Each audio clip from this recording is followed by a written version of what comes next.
Hello, welcome. Thank you for joining us here today. My name is John Lewis Howard. I'm the Associate Director of the Murphy Institute. Let me ask you please at this time to silence your cell phones. That'd be very helpful. Before we proceed with today's activities, we'd like to present the Tulane Land Acknowledgement. With gratitude and honor, Tulane University acknowledges and pays tribute to the original inhabitants of this land. The city of New Orleans is a continuation of an indigenous trade hub on the Mississippi River, known for thousands of years as Bulbancha.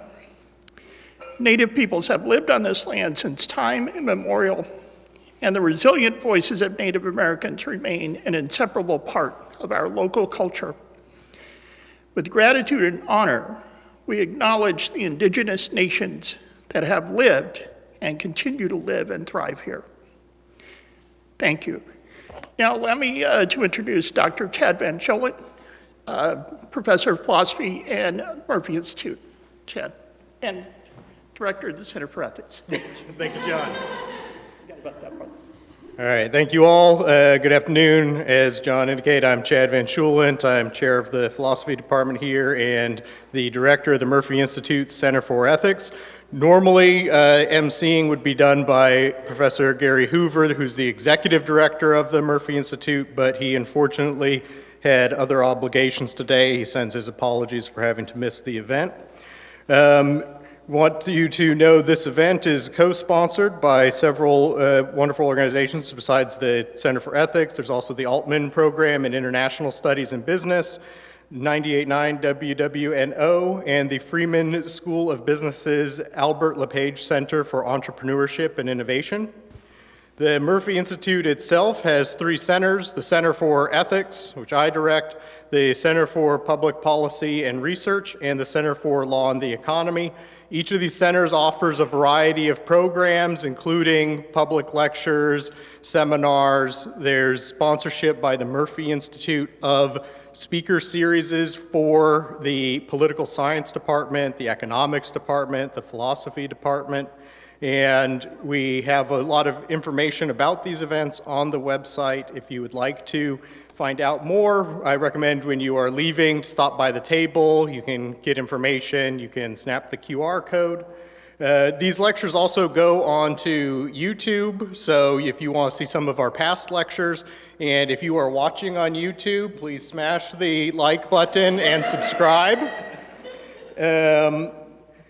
Today, the Murphy Institute is very pleased to welcome Subramanian Rangan of INSEAD as our featured speaker. He is a professor of strategy and management and the Abu Dhabi Crown Prince Court Endowed Chair in Societal Progress.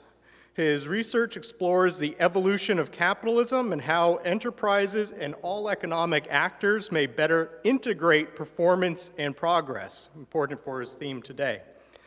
He also investigates the political sociology of discrimination of foreign transnational firms and these firms' non-market strategies. In 2013, he founded the Society for Progress, a fellowship of eminent philosophers, social scientists, and business leaders.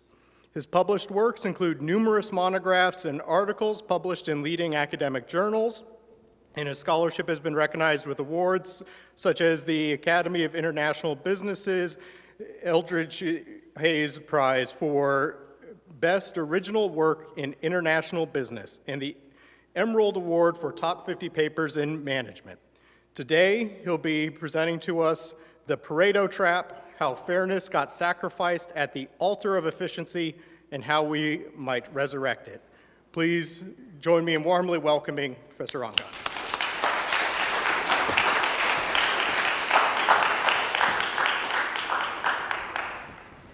Good afternoon. It's a pleasure and an honor to be here.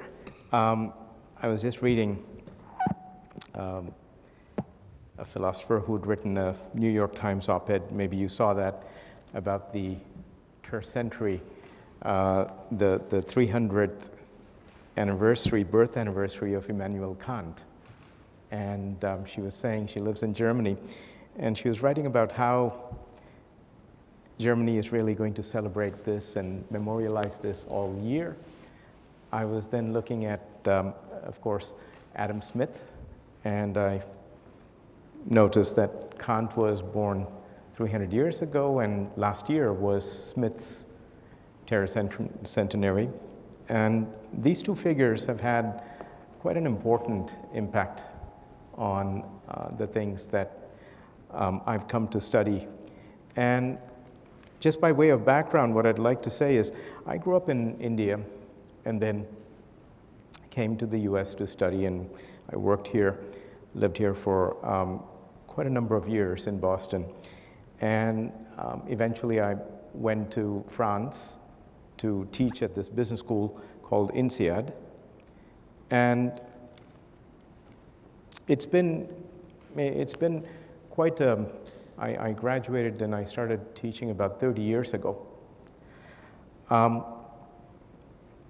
And essentially, business has really made a tremendous impact. When I grew up in India, the whole rage, if you studied economics, it was prefixed by this notion of development, and development economics was the thing. And in the 20th century, that was the preoccupation. How does growth happen, economic growth? And how do societies prosper? But at some point in time, it seems like we kind of realized that battle has, at least from a primary goal of creating prosperity worldwide, been pretty demonstrably achieved. I'm always struck by this number when I think about world per capita GDP. And I don't know if you have a sense of what today is the world average or mean per capita GDP. It's $14,000. That is for 8 billion people in the world. And that's a staggering number if you think about it. And of course, it's not the median would be lower. And there are huge parts of the world which are still very poor, maybe 1 billion people. But we know that the economic system has done so the economy which has been created by this economic system has delivered prosperity like we cannot imagine. It's staggering. And yet, and if you look at the reflection of that in terms of the market system, which is led by private actors, enterprise profits as a proportion of GDP have never been higher since the records were kept.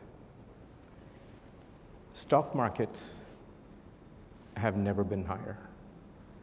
In Japan, in Brazil, in India, in France, in Germany, in the United States, stock markets at a record.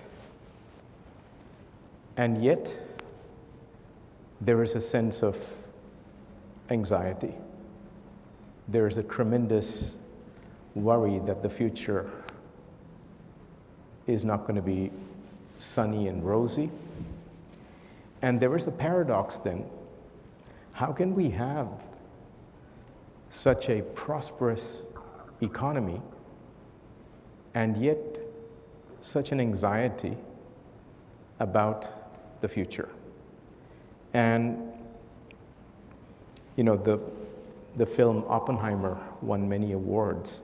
Oppenheimer, in the 1940s, along with some other atomic scientists, including Einstein, as you may know, they created this kind of atomic scientist club which the atomic scientists since 1947, have been publishing what they call a doomsday clock. And this doomsday clock is like the countdown for a nuclear explosion. So it goes from 10, 9 like this. And so they set it at 15. And the countdown was to 0, and 0 would be doomsday. And so every year for the last decades, they've been setting the doomsday clock. And as some of you may know, over the last 3 years, they've set the doomsday clock to 100 seconds to midnight. And I think right now it's 90 seconds to midnight. And it's never been like this in the intervening decades. So there is something that makes me think, I thought only in India would we see this extreme inequality. Billionaires and extremely poor. Today, I can see that in Seattle. I can see that in California. I can see that. It's just staggering. What's with the thing?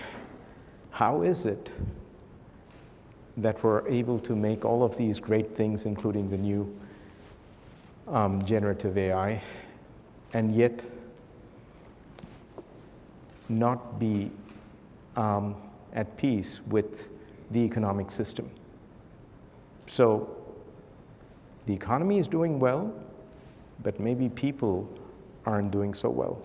And there's this big debate, what do we do with AI?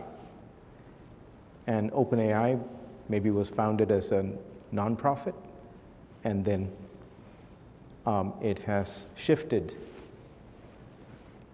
its nature, and now the board and the governance of that.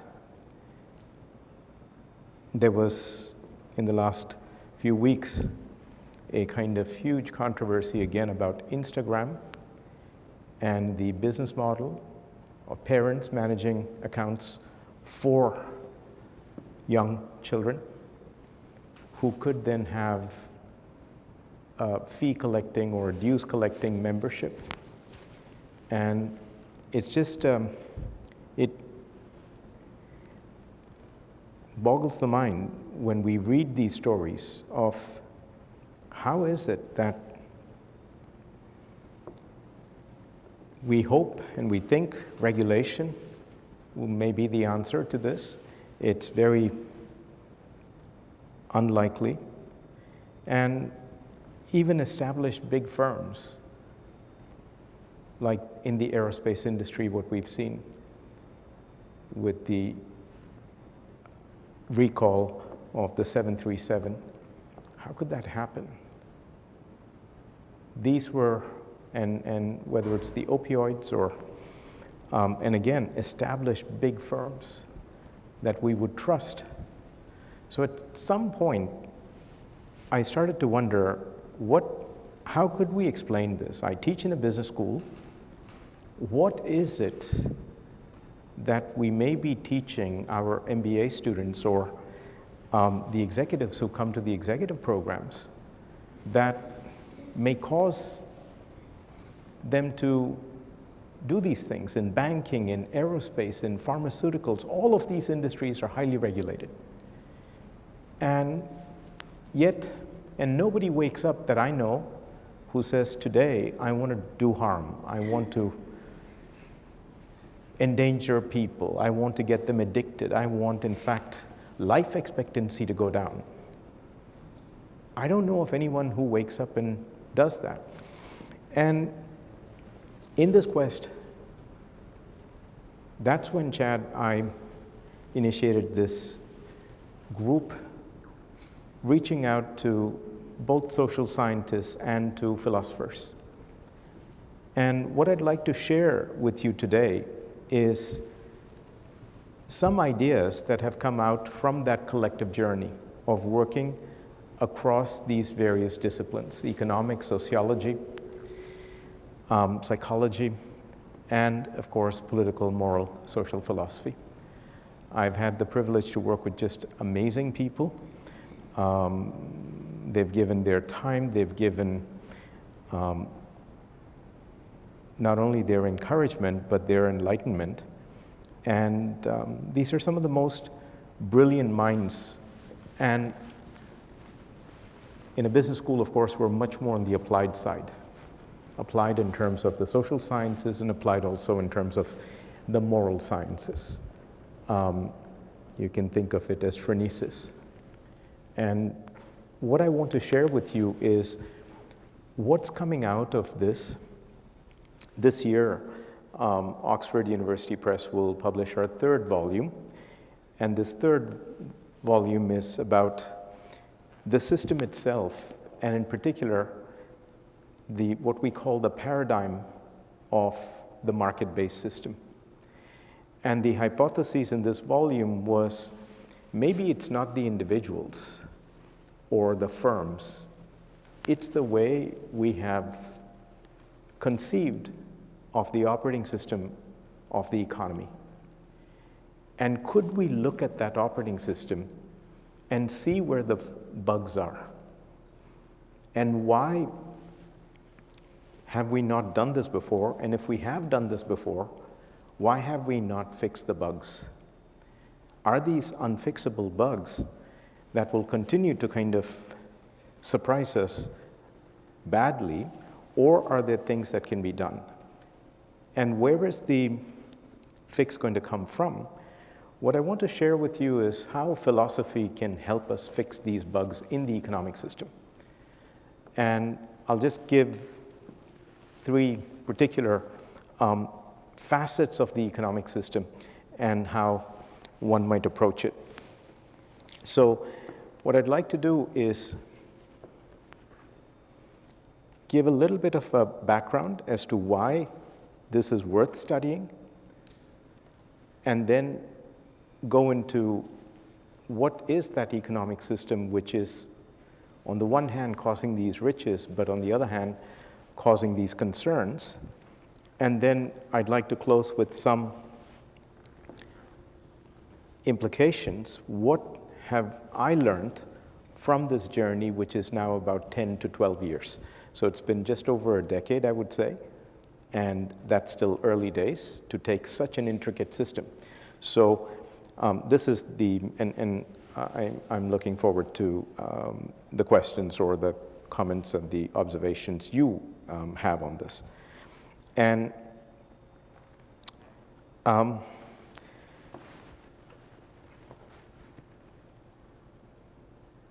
if we think about this system, when does it start?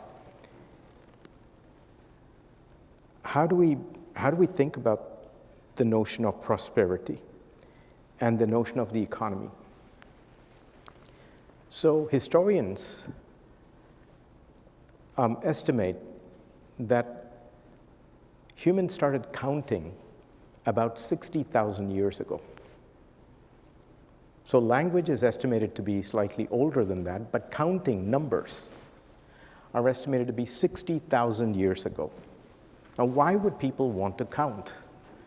So Homo sapiens exist maybe 200, 300,000 years. We're hunter-gatherers. At that time, we're still hunter-gatherers. What is the purpose of introducing a counting system? Not accounting, which will eventually, counting will become accounting. Okay? Counting will become accounting, but just counting.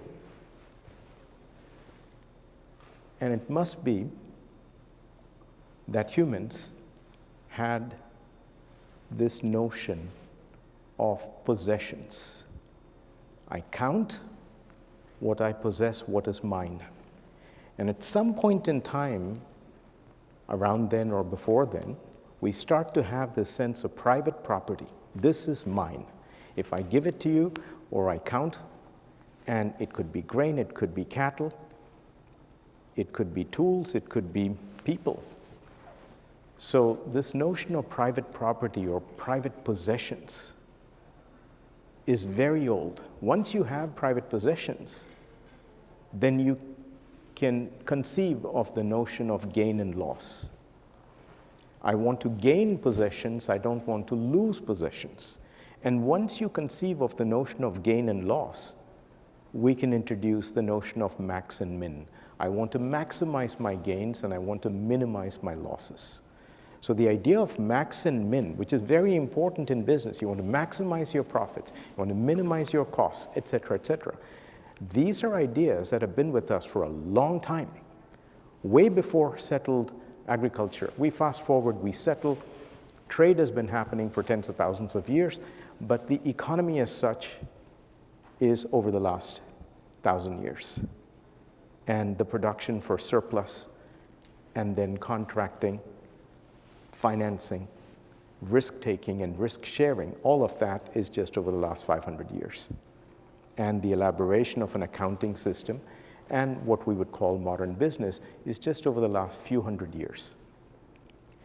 Over these last few hundred years, the economy has really not only elaborated, deepened, but also been diffused worldwide. This economic system, what we would call, and the economic system has, on the one hand, an empirical facet, which is the real world, and then a theoretical development. And so Adam Smith, 250 years ago, gives us one of the important ideas for the economy, which is the division of labor.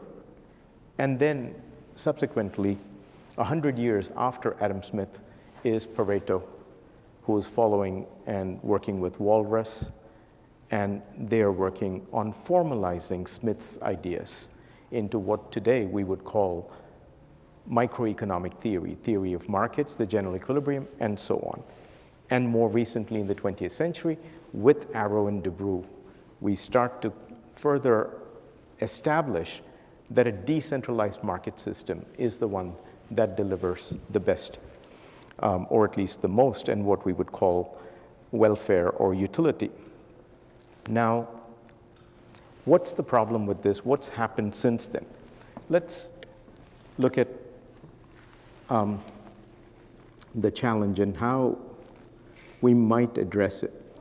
And so eventually, all of this is about society, which is groups of humans, and society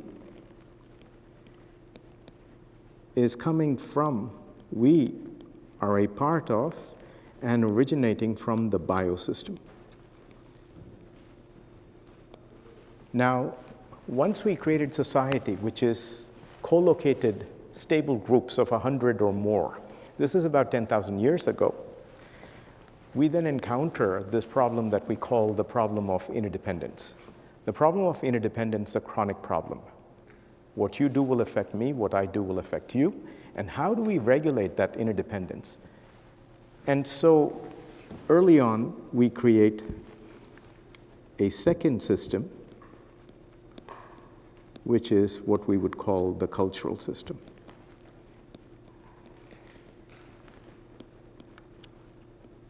And the cultural system would include faith or religion.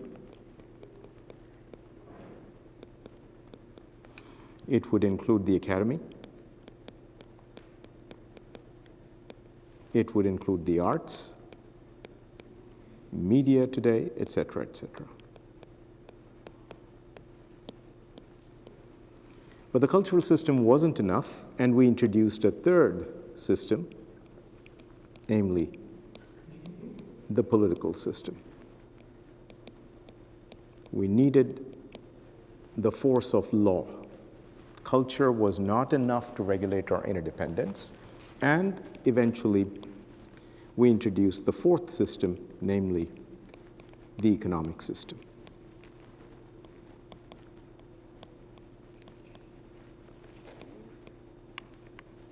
So we regulate our social interdependence, our civic interdependence, and our economic interdependence with different systems.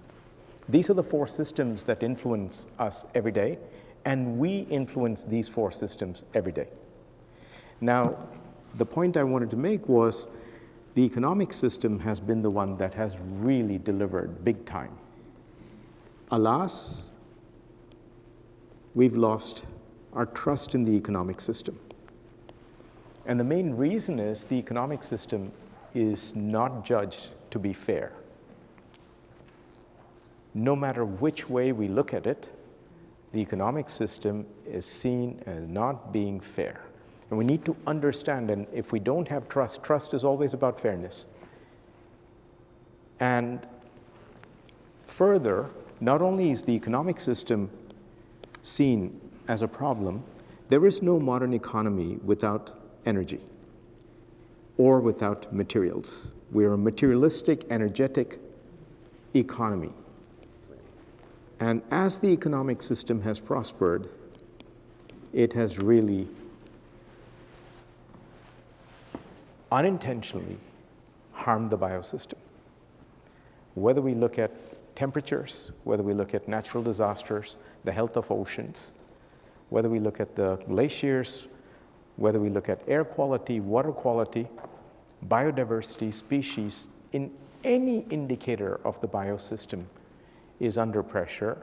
And we are now in a position to say, it's the economic system, it's you and me, as consumers and as producers, that consume this energy. And we know that already the forecast for AI, one forecast I heard this year is we will need 1,000 times the energy if we all adopt AI in the full way that we would like to, 1,000 times. Hence you see Bill Gates and others investing in nuclear fusion and all of these different things. But the biosystem is under severe stress right now. And now the political system is supposed to protect the biosystem. Alas, the economic system seems to have captured the political system, and there is no trust in the political system. In the South, it's referred to as corruption. In the North, we refer to it as lobbying. Whether it is marijuana, whether it is online gambling, and tomorrow AI, oil and gas, pharma, it's just a complete capture. Elections are costly everywhere. And the money comes from the economic system, but there is an exchange, a consideration on tax law, on so many things, right? So, and the cultural system remains, like I see these three systems like a rock, paper, scissors. The economic system is the rock and the cultural system is the paper. That is our only hope, is that paper can prevail over the rock. Unfortunately, it doesn't seem like religion is going to be that part. The political system has gone in here, and there's trust in religion has declined severely. People are more religious, but in a very polarized way.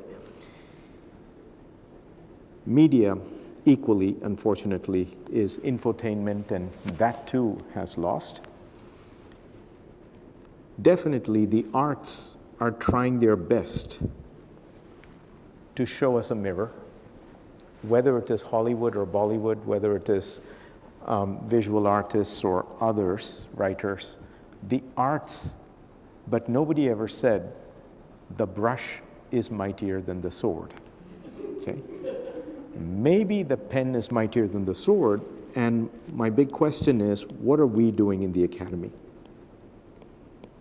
Are we just spectators, bystanders, very carefully developing our careers, publishing more, but less that matters? We have no idea where does inflation come from? Is the business cycle tamed? Is work from home good or not good for productivity, for well-being, for whatever we care about?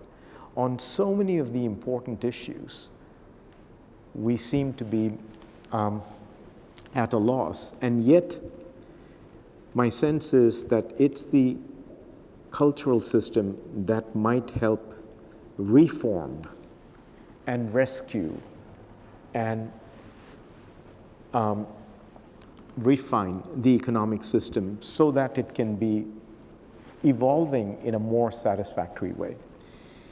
And this is the idea. And the question is, which parts of the academy and what how do we think about this? And that's where I'd like to go. So the hope is that somewhere we will be, it's not too late. So I often think that the earth is a fact, but the world is an idea. The earth is a fact, the world is an idea. And as scholars, as students of economy and society, our ideas might help shape this. So let me turn to some specifics on the economy. So I want to talk about three aspects in particular of our economy. So the economy is like a Swiss watch, extremely intricate, and it's been built over centuries. But when we look at the economy and we say, what is it about the system of the economy, the paradigm of the economy, there are several challenges. I want to highlight three where I think we can make an evolution which will be a helpful evolution, which is something that we can actually, which can be practicable. So my sense is that economists have tried, but usually, so what is the idea? Everybody acknowledges that the system is imperfect, and people anticipate that business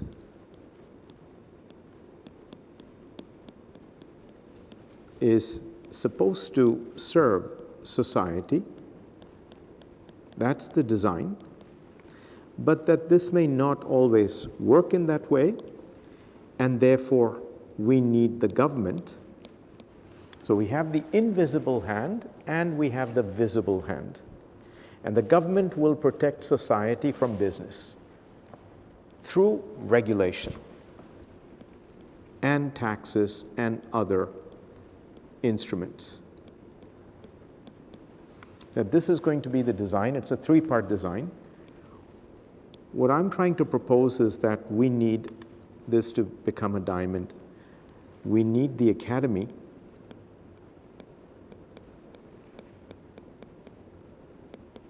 and not just regulation. We need better education. Regulating business is a problem for all the reasons I said. Government is a monopoly. And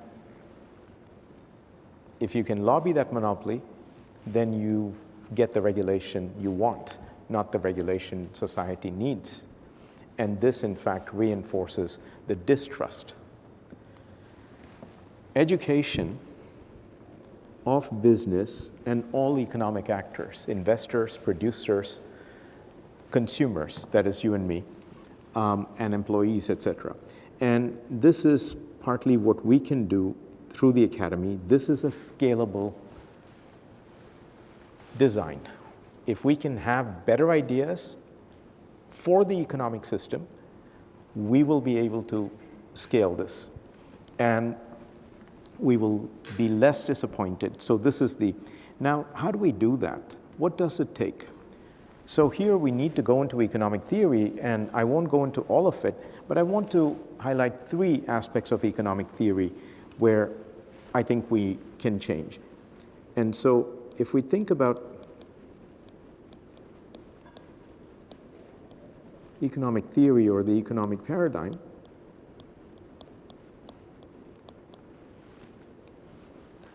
the first is, what is the purpose of the economy? And in the traditional 20th century neoclassical view, the purpose of the economy is to generate output. And this made sense because the belief was 300 years ago that if we wanted welfare in society, people got welfare in society through consumption. That's called utility. But consumption requires production. And so the general principle was more is better. A bigger house is better than a smaller house. A bigger car may be better than a smaller car. More clothing and more choices, more food is better than less. So consumption causes utility, which causes welfare, and the problem then is just production. So let's produce, but the problem is that inputs are limited and have alternative uses.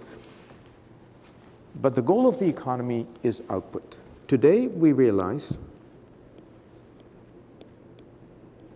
that what we really want from the economy is not just output, but outcomes. And so this output created the GDP accounting 100 years ago, and every country in the world measures GDP and reports it and makes policy to increase GDP. When we say growth, we're thinking about growth and output. But the outcomes that we care about have in fact been sources or areas of disappointment. And one output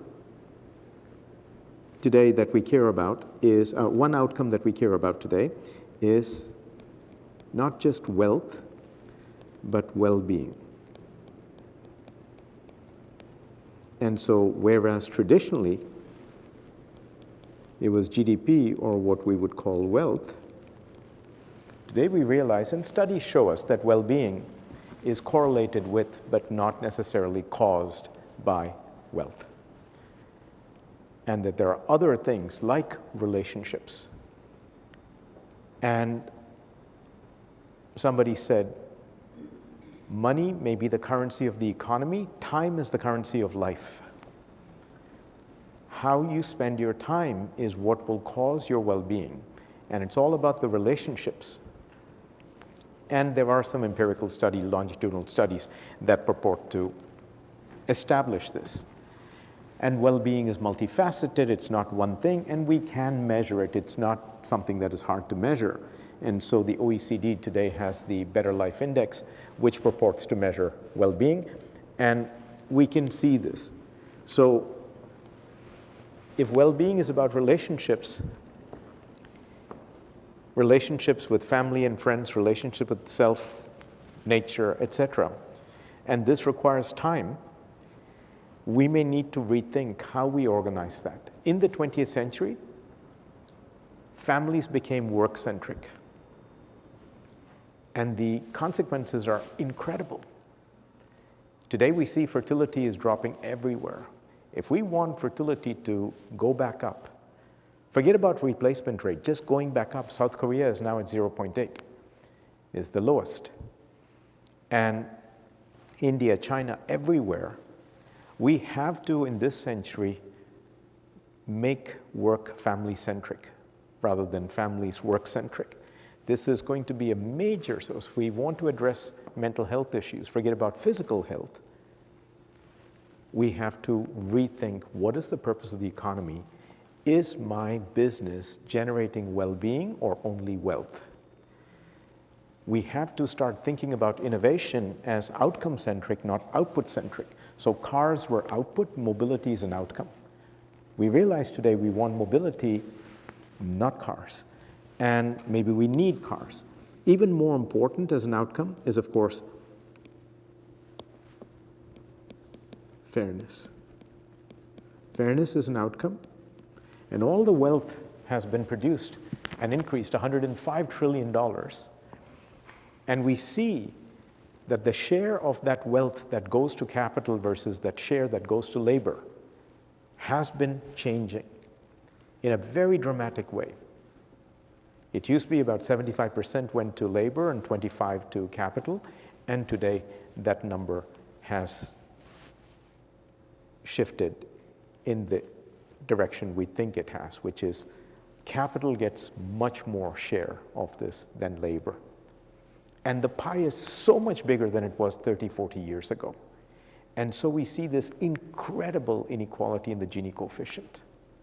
Of a growing pie, you get a growing share. And fairness is a major question then. How do we decide what is a fair wage? Is it a minimum wage? Is it a living wage? Is it a family-sustaining wage? How do we think about fairness when it comes to inclusion, when it comes to gender, when it comes to future, when it comes to non-human creatures, animal welfare, whether it's in fashion or food or so on? And the third outcome, of course, that we care about and worry about is now sustainability or regeneration. Nature positive business, sustainability or nature positive production methods, these are outcomes. And as wealth has gone up, again, all of these have been hurt. Now, what is the point here and where can philosophy help? So the key is that philosophy tells us there are things that are called instrumental ends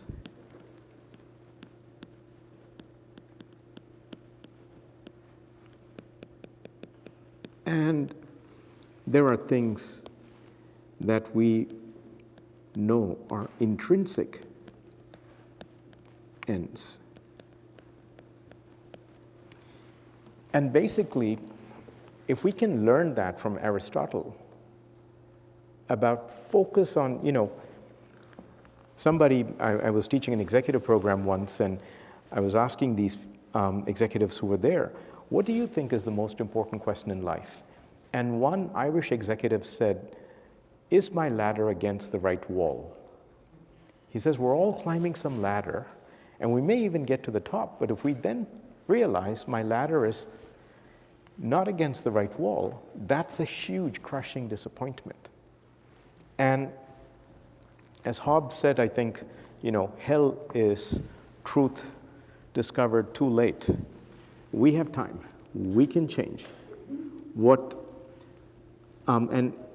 So, if Boeing had focused on intrinsic ends, not on instrumental ends, market share, the reason why Boeing apparently rushed to release the 737 MAX was the market share game with Airbus. Lives are intrinsic. Market share is instrumental. It may be important, but when you have to make that trade-off, then you have to make that trade-off in the right way. And we need to rethink how we teach economics and what is the purpose of the economy. So this is the first element. And the second element in this economic system, so once the focus, remember, since Smith and the wealth of nations was on wealth, was on output. And so 100 years later, when Walras and Pareto and others came to formalize Smith, they started to say, how should we think about this notion called rationality? We're thinking about an economy. This economy has actors. These actors, we're going to ascribe to them a characteristic called rationality. And mind you, economics, more than any other social science, is normative. It's not just explaining how the world works. It is also telling the world how to work. And so this notion of rationality comes in, and they ask, what is rational for an economic actor? And remember, by this time, output is the goal, the problem is production, and resources are limited. And so what is rationality? They said, that is rationality which follows the principle of minimum means.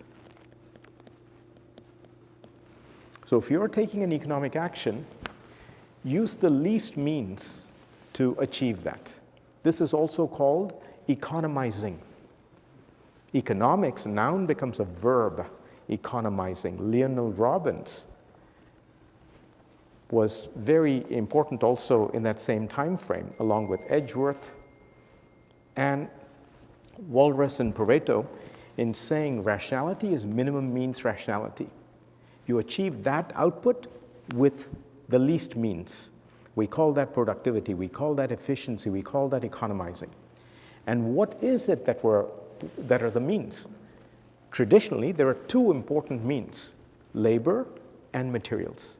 These are the two inputs that go into producing any output. These are the two primary factors, labor and materials. What does it mean to reduce labor? It means reducing the number of people and reducing the wages. It means paying the minimum wage, or the least that you can get away with, and we'll come to that with Pareto. What is the right wage? How do we figure that out? What is fairness? How can we figure that out? But minimum means tells us to pay a cent, 1 cent more than the minimum wage or the reservation wage, because you got to minimize means. And there was an interesting study done by 3 economists, and this was released in a working paper in 2022, so a couple of years ago. And they looked at some 10,000 CEO changes in public enterprises in the United States and in Denmark. So 2 countries, I think, and 40 years, 1980 to 2020 is their data. And they looked at public companies that changed the CEO. And in this time, this new CEO coming in, they tracked as either having an MBA or not having an MBA. And the study was going to see, does it make a difference when CEOs have gone to business school versus CEOs who did not go to, maybe they were engineers, maybe they were other professions, lawyers, or maybe they didn't have a degree and they were CEOs. And what they looked at was the performance of the firms over the 5 years after the CEO change. Did the performance go up? Was it different for MBA CEOs, non-MBA CEOs? Did investment go up? Did innovation change? All of this with the MBA, non-MBA. This was how. And so they had 10,000 such observations. And as you can imagine, the MBA CEOs had better performance in the 5 years that followed the succession. Now they were saying, okay, that's good to know that MBA CEOs deliver better performance. They were public companies, their stock value also went up more, controlling for a host of other factors. So they were, okay, how did they do this? Is it because they invested more? There was no difference. Is it because they innovated more? There was no difference. What was the difference? The MBA CEOs lowered wages and increased the CEO salaries. And many of those were tied to stock options, which therefore, this study has caused such a huge reflection in business schools saying, what are we doing? Is this really how we want performance to go up? But this is minimum means rationality. This is what we are teaching them. This is what, so why should we be surprised? We should be thankful that, okay, the students took our class and they are practicing minimum means rationality. You know, when I release a product that's not ready, if I release an airplane that has not been tested, I save 4 years. Instead of a 10-year for a new airplane, I release in 6 years. That's called agile. That's minimum means. Why test more if I can get the FAA to say this plane is airworthy if you say it's minimum means? And same thing for mining companies and so on. And today, we realize that we want to complement this with a different notion of rationality, a moral rationality, which is minimum harm. And this is referred to, so the minimum means is helping us address earnings per share, EPS. And minimum harm, we are trying to now indicate through ESG. Okay. Don't harm people, don't harm planet. We will start to measure this. We will hold you accountable.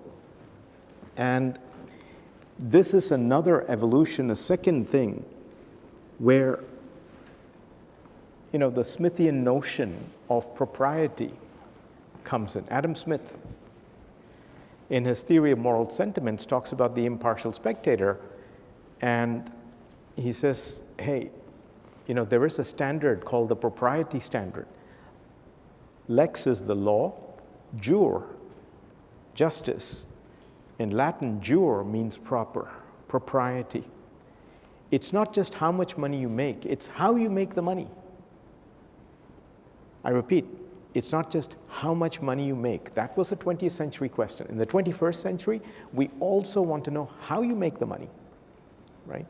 So in fact, there's going to be 3 questions in the 21st century. How much money you make, how you make the money, and how you distribute the money.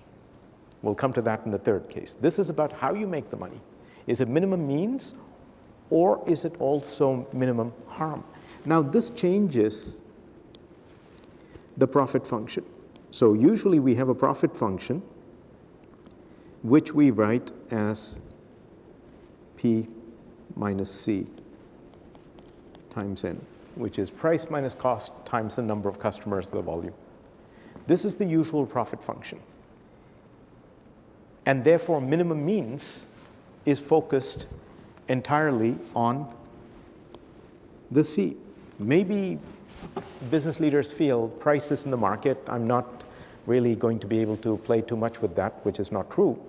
And maybe N comes out of competition also. What I can control is C. So I'm going to minimize C because that's how I maximize profits. If you now want to include minimum harm, we have a new variable in here, which is theta. Theta is harm. And what we need to teach our students is the new profit function. The new profit function is P minus theta C times N. And why theta C? C is the cost, theta is the harm, and there is a trade-off between cost and harm.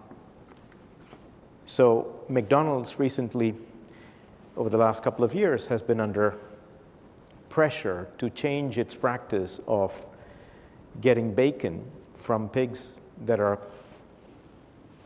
kept in gestation crates. I don't know if you know this, right? The gestation crates, and the mother pig can't even turn. It's going to stand there for weeks and months while feeding the babies and just producing. This is a whole thing. It's the minimum means to keep a pig. Pigs used to be tethered. The US Agricultural Department best practice. We want industrial, low cost, low price meat. And so they took away the tether and just put a crate, a gestation crate. And if you let the pig run free, this is called family farming. You need more land, you need more feed, and you need more cleaning, maintenance, labor. And so we know there is a trade-off between theta and C. If this is cost and this is harm, at any given point in time, there is a technology that gives us the trade-off between cost and harm. If I reduce harm, I will increase cost. If I reduce cost, I will increase harm. The frontier will move over time with different technologies. Okay? And what this says is, hey, maybe what we want to do is to settle on a point that is going to be somewhere in the middle. It's not going to be just minimize C and let harm happen to the environment, to people, et cetera, whether it's on safety. And the idea is that if we do that, then maybe people will be willing to pay more. P theta may be higher than P. People will be willing to buy more. Maybe it's like Patagonia, the price of, they're very friendly to nature, so less harm. And there is some truth to that, but it's indeterminate what is going to be pi theta. Is it going to be higher profit compared to the normal, or is it going to be less? And this is an important trade-off, and how do we make that trade-off is an important question. But what's clear is that we can change the economics. We can change the objective function that we are teaching executives. The same thing can be done, by the way, for the utility function. So we have value for the firm and value for the consumer. You can do exactly the same thing. I won't go into that, but And then the question is, what does that trade-off function, which technologies will work, et cetera, et cetera. This is the second assumption in economics, minimize means. That's rational. We want to contest that and say, no, yes, it's true that costs matter and price matters, but harm matters too. And the third one is the Pareto efficiency criterion. So how do we divide this, the gains from trade? So the Pareto equilibrium or the Pareto efficiency was essentially, so there are different, Pareto is a wonderful standard. It's a necessary standard, but it's not a sufficient standard. And the necessary standard, let's call that market Pareto. What is the idea? As you may know, we're trying to establish a distribution of the surplus. When two people trade voluntarily, there is a surplus. How do we distribute the surplus across the two agents who have engaged in this trade? And without going into technical details, this depends on the initial endowments that people have, but it depends crucially on, so essentially we have, we can do this in a simple Edgeworth box, and we can create the Pareto region. It's inside there, and we say, well, this whole thing is the Pareto frontier. This is the core. The trades will happen inside that area. That is the sensible area to trade. But where will we establish an equilibrium here? Will we establish an equilibrium here? Is it 50-50? Is it 90-10, 10-90? All of those points on that Pareto frontier are Pareto efficient in the sense that you cannot make one person better without making the other person worse off. This is called the problem of indeterminateness. The equilibrium exists. There are multiple equilibria. Which one will be achieved? Now that depends on the initial endowment, and therefore which gives us the budget constraint. So we have two goods and two actors, and what matters is the price line. What is the price of one good in terms of another? And it's the intersection of that price line with the Pareto frontier that gives us the equilibrium. We can have two very different distributions. This red point is an equilibrium, as is the green point. Which one depends on the price of, let's say, we have time and money. What is the price of time? What is the wage rate? And the question becomes, who sets the price? Remember in Adam Smith's invisible hand, prices are the invisible hand. In a perfect market, the competition, in a Walrasian auctioneer, demand and supply will set the price. In reality, when you work at Amazon or Walmart, Amazon sets the wage. It's not a Walrasian auctioneer. At Walmart, it's at Costco, it's Costco that sets the wage. Now, Walmart may set minimum wage plus $1. Costco set $25. This was a choice, and the implications are enormous for how we can get to fairness. So, economists called Pareto efficiency, they called it Pareto optimality. Optimality is a qualitative characterization. Efficiency is a technical consideration. It is fair to say it's efficient in this criterion of making, we reached a point where I cannot make you better off without making me worse off, or vice versa. That's a technical criterion. We can agree on what that is. But is it an optimal? Is it a good criterion? For that, we need to understand this differently. And what has happened, remember, this whole, if the founder of Amazon is worth 170 billion, but his workers make $17, is that fair? Is that fair? We know $17, 2,000 hours, 34,000 is not a family sustaining wage. You need at least $25 an hour to earn 50,000 a year to sustain a family in a reasonable, today middle class, maybe 150,000. It's just the math doesn't work out. And this happens again and again and again. And economists have generally said, well, it's a Pareto outcome.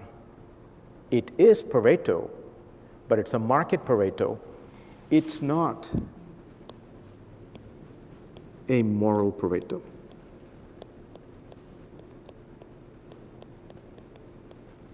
And the market Pareto is supposed to be, in theory, set by prices. That's the theory. In reality, prices are set by whoever has the power. That's why it's called market power, which is pricing power. Apple has pricing power, whether it is for the App Store or whether it is for their suppliers or whether it is for their consumers. Apple has pricing power. That's how they can capture the value. And Adam Smith knew about power. He just didn't know what to do about this. And since then, economists have kind of just kept brushing this in, hoping, okay, I have an answer. You don't like the surplus? And Jeff Bezos is getting too much, you think? Well, then go to your government and do the tax and transfer. You tax the rich and transfer to the poor. Well, firstly, you can't tax and transfer well-being. If what we want is well-being and not wealth, tax and transfer is not going to happen. Second, even if it is wealth, this tax and transfer is not working. It has never worked. It has not worked in trade adjustment. It's not worked in domestic policy. Maybe in some countries like Sweden or the Nordic countries, it has actually worked. After-tax Gini coefficients are different than pre-tax. But in most other nations, this tax and transfer has not worked. What we need to do is not socialize the transfers. We need to privatize the transfers. They need to happen at the source. How do we do that? Well, philosophy gives us some good insights. So if Pareto equilibrium is, remember, the multiple indeterminate points and which one to choose is going to be guided by power, this is called jungle economics, where might is right. That's jungle economics. You can type on the internet, and two economists, very well-known economists, have developed an entire general equilibrium model based on power. They substitute power for price, and they get an equilibrium. And they say this really reflects the reality of what we see and why there is so much anger and distrust and this allegation of unfairness. And then if the market works, we still get market Pareto. But if we really wanted to address the inequality things and kind of move to a world that we think is more fair, then we need to move to moral Pareto. How do we get there? We get there with three ideas. The first idea comes from John Rawls. Rawls gave us the idea of the difference principle. And he says, act in that way which is going to dampen inequality. Act in a way that makes the least well-off better off. That's the difference principle. When you are deciding how to allocate a surplus, act in that way which will reduce inequality. Who has to act? The one with the power. So the one with the power is the starting point, has to act in a way that will make the least well-off better off. Okay, so we know we're moving away from the red line toward the green line. Second, but how far should I go? How much should I give it all away? Is it going from 90-10 to 10-90? Smith gives us a wonderful instrument called the impartial spectator. And he says, we can observe, imagine, you see this, and he says we can gauge and assess that action as an impartial spectator would in a couple of ways, and maybe three ways. One, we might be neutral, saying, yeah, it's not bad, you know. He says there are two other ways in which we assess actions. One, we say they are praiseworthy. Wow, you did that? That's pretty. So when we look at Costco and the way they treat their workers and the way they pay their workers, the way they cover healthcare, we would say that's pretty praiseworthy. And workers are loyal. The turnover is much different, much lower. And then he says there are actions which are blameworthy. So he says we can gauge these. This is the impartial spectator. Act in a way that others who are impartial, disinterested, not uninterested, would say that was praiseworthy. Or at least avoid that action which people say that was blameworthy. Your Instagram business model, or that, we would assess these as blameworthy. Now figure out, you're paid millions. Figure out a way that you can be rich and respected, not just rich and famous, right? This is Smith's thing.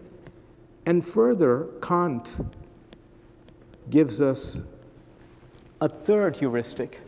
Kant says, act in that way which you wish everyone else would also act. And we will all be better off. If I don't pay taxes, and then I wish everyone else would kind of do the same thing, it would be a very tragic situation. This is the question of collective action that you are studying. How do we, so we have philosophers who have given us heuristics. We need to teach that in business schools, and essentially, so I come to the conclusion where I wanted to draw some implications, and I will mention maybe, I want to mention at least half a dozen points and maybe more. First one is economic actors are moral agents. There used to be a belief more than 100 years ago that the economy was a realm of competition. It was like war. You didn't bring morality into that. But today we realize that economic actors are and can be assessed as moral agents. Now, the second thing is, it's about not power, but the exercise of power. If we keep focusing on regulation and trying to break up companies and reduce power and checks and balances, that's going to be very frustrating. Power tends to concentrate, talent is very heterogeneous. The power curve or the log normal curve is widely observed. Much better to focus on the exercise of power than on power itself. And what this means is we can educate preferences. What do the powerful want? How do they behave? Why do we assume that interest is only self-interest? Maybe interest can be widened as a broader interest. This is why, in fact, and essentially what this says is privatize the transfers, right? So don't wait for the government. Educate economic actors to privatize it so that if each one of us acts in this way, the world will be, our economy will be a more moral economy and not just a more traditional economy. Now, this raises the question of what does moral mean? And this is the third point, which is when you ask moral philosophers or people who study moral science, why do we need morality? They would say morality is to advance cooperation. That cooperation, mutuality is the thing that we need, and if we are more cooperative, then we will all be better off. Today, we know that we have to move beyond that. It's not just about cooperation. Morality has to also be about caring. What we can do for animals or for future, there is no way any mutuality can come from them.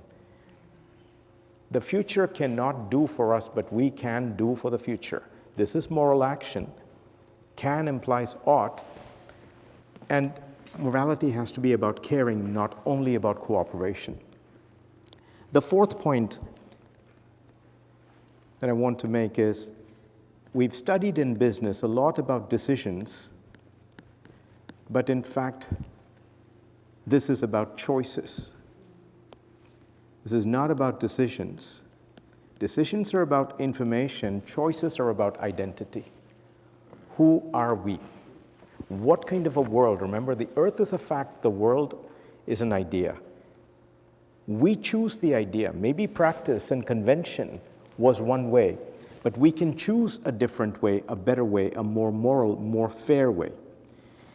Now, how do we make these choices? This is where the role of education is so key. So education, more than regulation, is really going to be key. And this is eventually a cultural choice and a cultural evolution. Remember the cultural system. My sense is that we are capable of moral evolution, not just physiological evolution. We have a neofrontal cortex. We have the hardware for moral reasoning. We are not being educated, especially close to where the resource allocation is happening.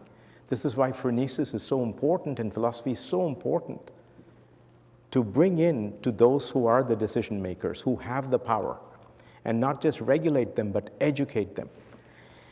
Now, what is this education going to be about? This education has to be about two things. One, it has to be about moral reasoning. We teach prudential reasoning in business schools. That's the limit of our rationality.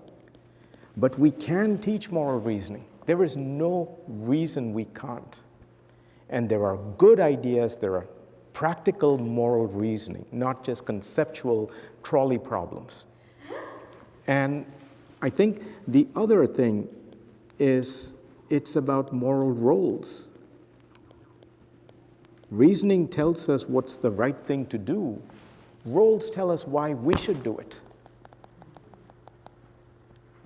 And if we don't, so we need moral philosophy and we need moral psychology.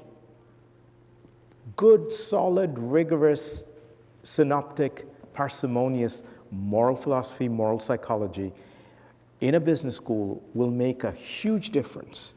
People are ready, by the way. They're just saying, can you teach me this stuff? I don't want to harm society. I don't want to harm the planet or the future. I don't know how to do this. So this is why working with philosophers and working with moral psychologists has been extremely valuable. And notice that this is really the foundation of economics. In economics, modern economics is based on two pillars, right? Information and incentives. That's how you get a modern economy. And we think that prices give us all the information we need, which is, now we know, not true. What is the price of privacy? What is the price of biodiversity? What is the price of gender parity? And so on. We don't have prices. We can reason. We need information. Prices are one way to get information, but reasoning is another way, and a powerful way, especially public reasoning, right? And here, it was all about property rights. So property rights were the reason, were the incentives for me. But, and of course, property rights give me that incentive, but moral roles also give me that incentive. What is it that society expects from me rightly? Last couple of points I would make on this is, this means the education cannot just be about competence. Most of our education is cognitive. We must also educate character. We've focused too much on competence education. We have AI, what we want is BI, beneficial intelligence. That's going to be a choice. It doesn't depend on the technology, it depends on the technologist. And if we don't deepen the character of our students and only deepen their competence, we have failed as educators. we are partly responsible for why we see the world that we see, which we don't like. And so, and we can, do this. And character, of course, starts with things like caring. Can we teach non-relational caring about the future, about animal welfare, about one another, about refugees, about immigrants, about the least well-off? And of course, character includes things like courage. These are moral sentiments. Once we start to make our students aware of this, and they can choose, we teach about power and how to get power. I think it's time to start teaching about courage and how to get courage. We know we can do this. The military is able to do that. Why are we not able to do that? So non-cognitive skills are going to be super important. And eventually, the only thing I would say in closing is it is about choice or choices, but it's in many cases, such as the energy transition, it's collective choices. So if, when it comes to education, we have philosophers like John Dewey who have long told us, this is the technology of integrating modern and moral. If you want to be modern and moral, education is your technology. It's just the content of that education has to include both competence and character, AI and BI, right? Here, collective choices, we're struggling with this. We're not able to get permits. We have the IRA, we have the money, we have the technology. You can't get a transmission line going through for renewable energy. You can't get the land. It's taking 10 years to get a permit in the US today for renewable energy. And it's a similar situation also in Europe, which cares a lot more about the environment, but farmers are on strike. Populist politicians are coming through, right? Habermas, who's turned 90 or 95 now, Habermas has given us some thoughts on how do we do this collective choice? How do we appeal? It's not just about power, it's also about persuasion. But that means dialogue. That means meeting people where they are. It means being moral but not moralistic. It means being idealistic but not ideological. And it means listening and asking, not just telling. So my sense is that we're well on our way. If we can kind of improve the paradigm of the economic system with the integration of moral philosophy and moral psychology, I think the 21st century can in fact be a century where we can resurrect fairness and well-being from kind of the jaws of making this all decoupling, de-risking, abolish capitalism, abolish billionaires, and let's go back to our isolationist. We can do better than that. Thank you, ladies and gentlemen. Thank you.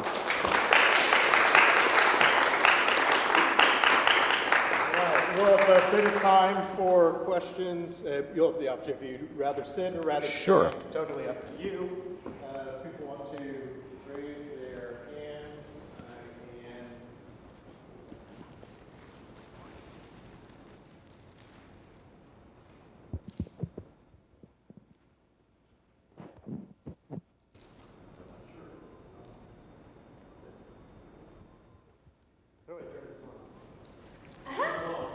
it's on already? Hello. No. No, it's kind of working. Really? Yes. I think I just have a powerful voice. But no. Thank you.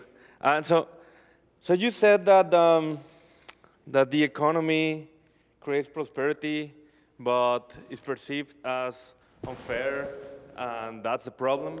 So I wonder how.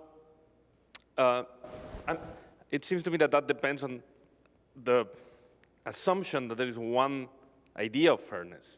So what would it do to your picture, I think, kind of observation that there is more than one idea of fairness, and most of the time incompatible?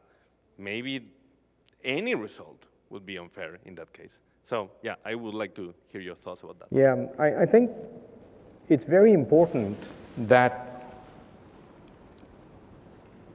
we are able to use reasoning to justify our claims. And that reasoning should be public reasoning and should be contested, and it should be collective. And it's not something that goes to perfect where it's unanimous and everybody agrees that this is fair. We have to, it's like saying, don't worry about green, just worry about greener. Don't worry about fair, just worry about fairer. And we are far away from that. So we need not be paralyzed by perfection. That's not our standard. Our standard is a moral standard. So progress is not the same as perfection. And then the question is the impartial spectator and the reasoning that we have. This is the authority from which we say this is more fair than the previous one. It's not, is it ideally and optimally fair and forever? And that's where I would like to see us go. So whether it is on animal welfare, for example, cruelty on the pigs, we can agree that gestation crates are cruel. We can agree that certain practices of how we exploit animals or exploit one another is fair or unfair. And, slavery, today we would just look back and say, how did we do that for thousands of years? We did that. Each of us. How did we do that? That was the convention. Everybody did it until reasoning came and put that, and then there was a lot of effort and a lot of persuasion. And even today, we continue to exploit humans in different situations. And so we're not looking for a perfect standard, we're looking for a better standard. And that's the idea of progress, moving from how the world is, as Kant said, to how the world ought to be. And it's not closing the entire gap, but shrinking the gap.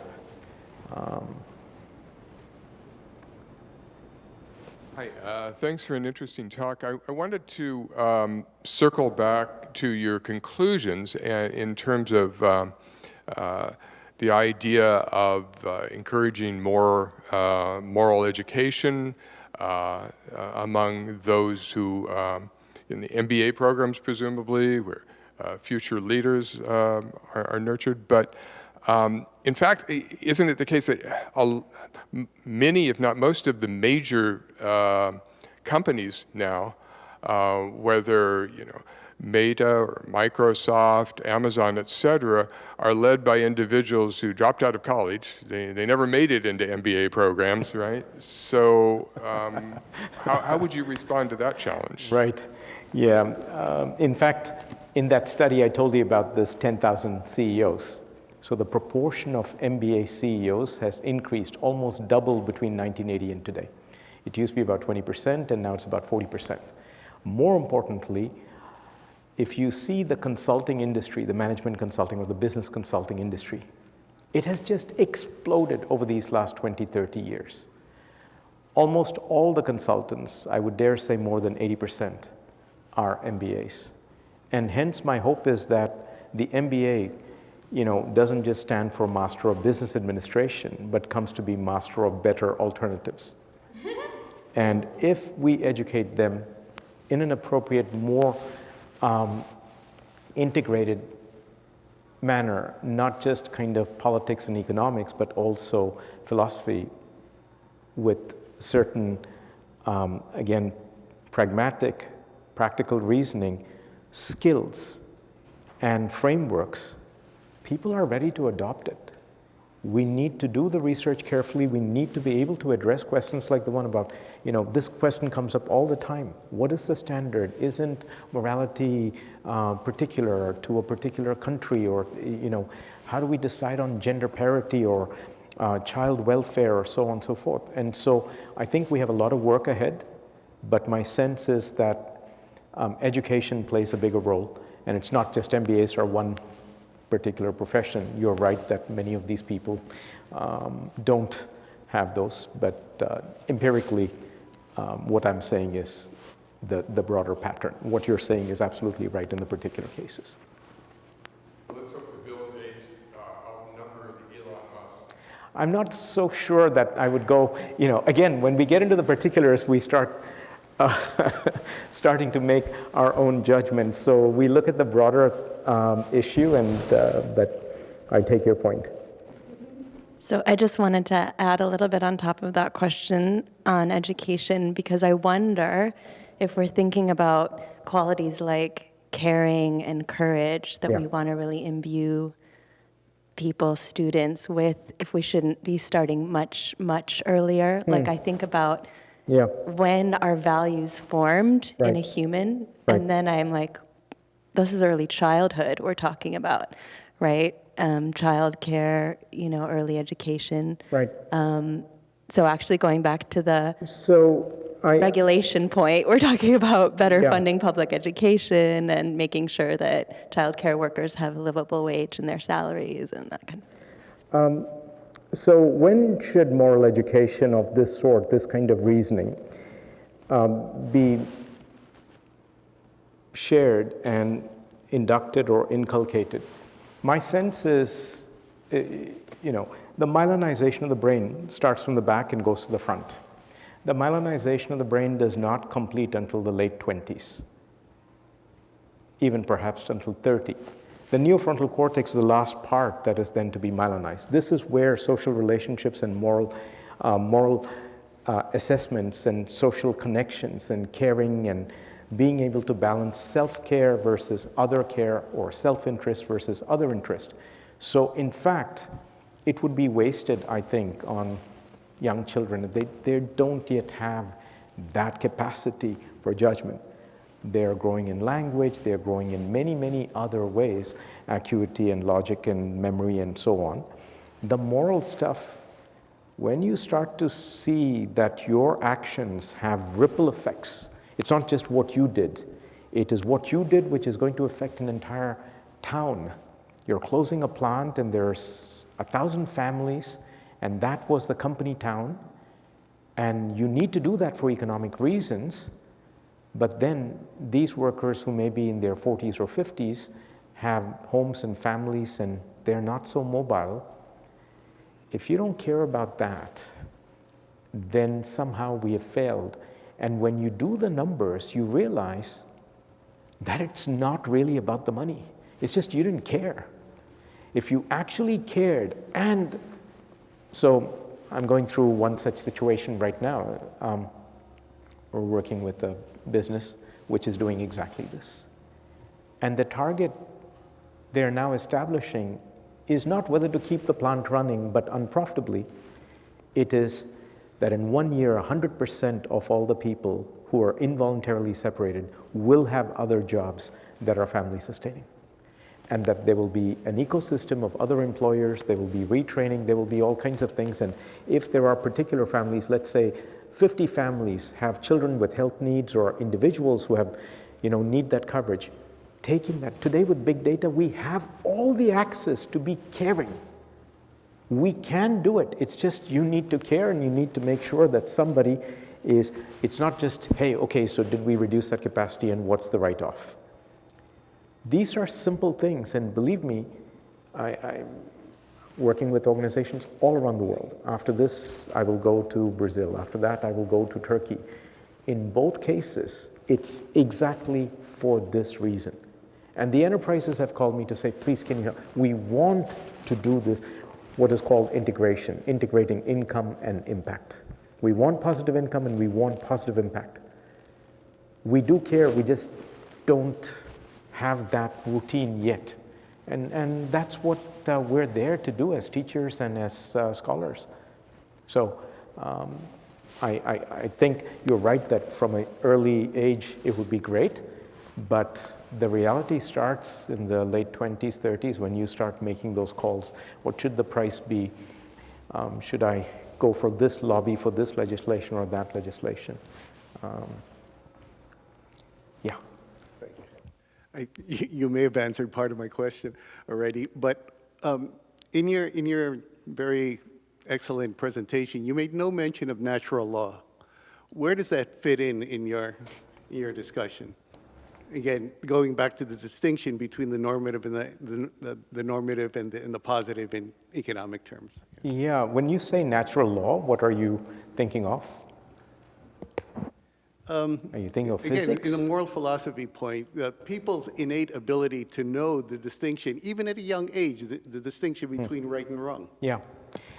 So this is why I said we have the hardware.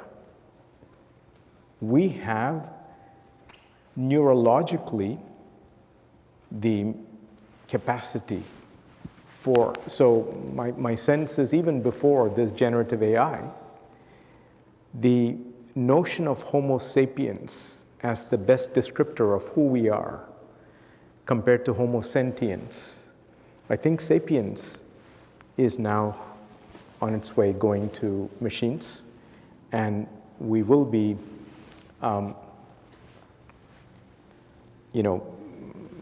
very hard-pressed to keep up with a machine that can remember everything and that knows everything in a very accurate way. And so this Homo sentiens, the feeling, the caring, we have the hardware for that. I'm not sure it is natural, what seems natural. And so there's a lot of management theorists who now look at indigenous cultures. And they say indigenous people are more close to nature. So as far as planet is concerned, that is true. As far as people are concerned, indigenous people are also more clannish. They are not easily open to others that are not part of their tribe. So nature endows us with certain instincts, not just reflexes, and with certain sentiments, but those are not enough. That's why nature, nurture, and we know they inter-affect. It's not just one way that nature is fixed. The neuroplasticity, nurture, can change that neurology that we have. And that's what we call culture, that is nurture. So nature has given us incredible endowments and will continue to build on that. But I think right now, we can't wait for the long cycle of nature. And this is partly why this technology of AI and we're not able to cope so much with that. We need to upgrade the nurture. And, but I do agree that these are nature and nurture are two kind of important complements. My belief is we can make better use of the nature through education, much compared to any other technology that I can think of, certainly compared to regulation. And I think we haven't tried in the proper way. And hence I emphasize these non-cognitive skills. What I've now been doing this, as I told you, for more than 10 years. And we started experimenting with courses with MBA students. We started with executives, senior executives, top executives. And we brought philosophers to do phronesis on real issues. It was unbelievable. This was just before COVID, and then we had to stop that. And then the dean in my school kind of said, what about the MBAs? And we started with the MBAs, and I'm glad to tell you today we have wait lists for our class. And students want to, they're so curious, and they want to learn. Whether they will go finally and practice this in a few years or decades, we'll know. Yeah. I think that Chad. gets us to time. Thank you again. Thank you, Chad. Thank you all. Thank you. We'll be around in a few minutes. If you have questions, you can come up. If you want to know more about the Center for Ethics, the Murphy Institute, and its programs, you're welcome to ask me or at the table outside. Thank you all for coming. Thank you, Chad.